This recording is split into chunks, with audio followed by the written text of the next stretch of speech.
Bathroom बनाना सच में एक बहुत बड़ा सिरदर्द लग सकता है ना। लेकिन सोचिए, अगर इस पूरे मुश्किल काम को हम एक बहुत ही आसान स्टेप बाय स्टेप गाइड में बदल दें तो। चलिए इसी के साथ शुरू करते हैं। 108, जी हाँ, 108 से भी ज्यादा। यकीन होता है एक छोटा सा बाथरूम बनाने में इतने सारे छोटे बड़े फैसले लेने पड़ते हैं। मतलब लेआउट कैसा होगा, टाइल्स कौन सी लगेंगी, वाटरप्रूफिंग। अरे ये लिस्ट तो बहुत लंबी है, किसी का भी सिर चकरा जाए सच में।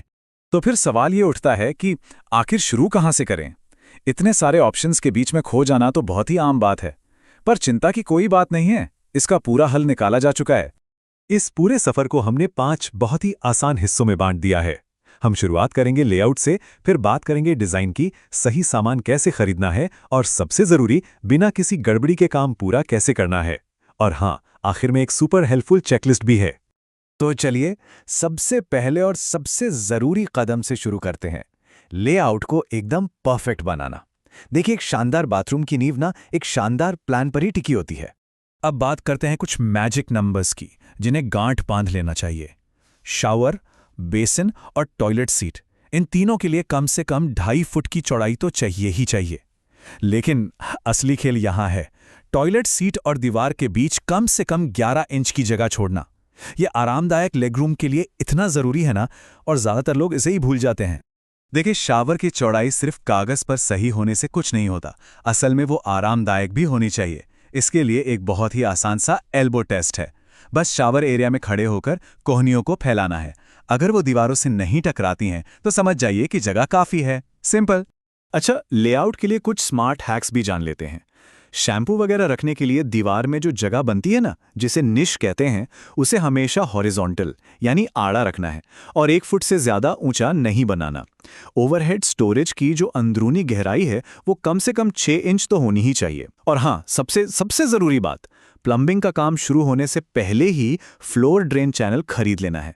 यकीन मानिए, इससे बाद में होने वाली तोड़फोड़ और खर्चे दोनों से बचा जा सकता है। तो ठीक है, लेआउट का साइंस तो समझ लिया। अब बढ़ते हैं डिजाइन की कला की तरफ। यहां बात होगी एक ऐसा स्टाइल ढूंढने की जो किसी की भी पर्सनैलिटी से मेल खाता हो। देखिए, हर किसी का स्टाइल अलग होता है ना? तो अगर किसी की पर्सनैलिटी फोकस्ड और कंट्रोलिंग है तो उनके लिए लग्जरी थीम बेस्ट है, जिसमें ग्रे, बेज और गोल्ड जैसे रंग होते हैं। जो लोग शांत और सरल स्वभाव के हैं उनके लिए मिनिमल थीम बनी है, और जो लोग सोशल हैं, पार्टी की जान हैं, उनके लिए बोल्ड पैटर्न वाली कंटेम्पररी थीम एकदम परफेक्ट है। अब ये बात बहुत ध्यान से समझने वाली है। 1 लाख और 1 करोड़ के बाथरूम में जो फर्क होता है ना, वो असल में मटेरियल का नहीं, लाइटिंग का होता है।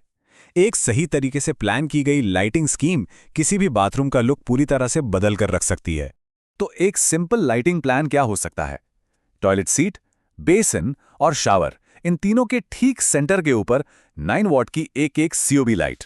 लाइट का कलर वार्म होना चाहिए। शीशे के ऊपर टास्क लाइटिंग के लिए एक अलग से लाइट। और हाँ, गोल्डन रूल, गीजर को छुपाना है। उसे ऐसी जगह लगाना है जहां बाथरूम में घुसते ही वो नजर ना आए। चलिए जी, अब आता है सबसे मजेदार या शायद सबसे कंफ्यूजिंग हिस्सा, खरीदारी। अब देखते हैं कि स्मार्ट शॉपिंग कैसे की जाए ताकि बाद में कोई अफसोस न रहे। इस पूरी शॉपिंग को आसान बनाने का एक शानदार तरीका है। इसे 3 दिनों में बांट लेना। जैसे पहले दिन सिर्फ और सिर्फ सारी टाइल्स चुनकर फाइनल कर लीजिए। दूसरे दिन सैनिटरी फिटिंग्स मतलब डब्ल्यूसी, बेसिन, शावर, ये सब फाइनल कीजिए। और तीसरे दिन बाकी की छोटी मोटी चीजें जैसे ड्रेन, लाइट्स और गीजर खरीद लीजिए। इससे सब कुछ मैनेज हो जाता है। सही टाइल फिनिश चुनने के लिए एक बहुत ही सिंपल सा 50 स्क्वायर फुट का नियम है। अगर बाथरूम का फ्लोर एरिया 50 स्क्वायर फीट से कम है तो हाई ग्लॉस टाइल्स लेनी चाहिए। क्यों? क्योंकि ग्लॉस लाइट को रिफ्लेक्ट करता है, जिससे छोटी जगह भी बड़ी महसूस होती है। और अगर एरिया इससे ज्यादा है तो फिर मैट फिनिश टाइल्स ज्यादा अच्छी लगती हैं। अब सैनिटरी वेयर खरीदते समय कुछ प्रो टिप्स हैं। डब्ल्यूसी यानी टॉयलेट सीट के लिए ऐसा मॉडल चुनना चाहिए जिसमें साइफन जेट टेक्नोलॉजी हो, मतलब फ्लश पावरफुल हो और उसकी शेप यू शेप की तरह आरामदायक हो। पानी का प्रेशर अगर अच्छा है तभी 10 इंच का बड़ा शावर हेड लगाने का फायदा है, वरना 5 इंच वाला ही ठीक रहता है। और बेसिन हमेशा घुमावदार चुनना चाहिए, फ्लैट नहीं, ताकि उसकी सफाई में आसानी हो। तो अब हम पहुंच गए आखिरी और सबसे क्रिटिकल फेज पर, यानी कंस्ट्रक्शन। यहाँ हम उन टेक्निकल डिटेल्स पर ध्यान देंगे जो आगे चलकर होने वाली बड़ी-बड़ी मुश्किलों से बचाती हैं। यहाँ एक सवाल है जो सच में हर किसी के मन में एक डर पैदा कर देता है कि दीवार पर टाइल्स लगने के बाद अगर पाइप लीक हो गया तो उसका पता कैसे चलेगा। जवाब है कि पता लगाया ही नहीं जा सकता। इसीलिए इसका सिर्फ और सिर्फ एक ही उपाय है। जब टाइलें लग रही हो ना, तो इस पूरे समय पाइप में पानी चालू रखना चाहिए। इससे अगर जरा सी भी लीकेज होगी तो वो तुरंत पकड़ में आ जाएगी और बाद की एक बहुत बड़ी मुसीबत टल जाएगी।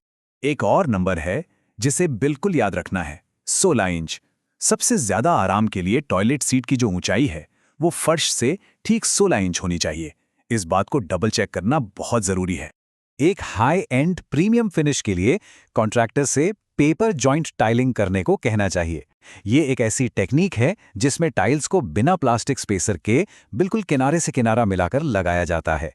इससे एकदम मॉडर्न और सीमलेस लुक आता है जिसमें ग्राउट लाइंस ना के बराबर दिखती हैं। चलिए, तो अब तक हमने जितनी भी जरूरी बातें की हैं उन्हें एक फाइनल डिजास्टर प्रूफ चेकलिस्ट में फटाफट दोहरा लेते हैं। तो ये हैं वो 5 सबसे जरूरी बातें। पहला, मिनिमम मेजरमेंट का ध्यान रखना है। हर जोन के लिए 2.5 फुट और WC गैप के लिए 11 इंच। दूसरा, प्लम्बिंग से पहले ड्रेन चैनल खरीदना है। तीसरा, बड़ा शावर हेड खरीदने से पहले पानी का प्रेशर जरूर चेक करना है। चौथा, हमेशा गर्म पानी वाले पाइप यानी जिन पर लाल धारी होती है वही इस्तेमाल करने हैं। और पांचवा, टाइलिंग का गोल्डन रूल, पाइप्स में पानी हमेशा चालू रखना है। एक बात हमेशा ध्यान में रखनी चाहिए, D फॉर डिजाइन और D फॉर डिजास्टर। इन दोनों के बीच का फर्क हमेशा डिटेल्स में ही छिपा होता है। बस इन छोटी छोटी बातों पर ध्यान देना ही सब कुछ है। तो याद रखिए, एक परफेक्ट बाथरूम बनाना कोई मीलों का सफर नहीं बल्कि इंच इंच का खेल है। और अब इस जानकारी के साथ कोई भी इस खेल को सही तरीके से खेल सकता है। तो क्या अब सही बाथरूम बनाने की तैयारी है?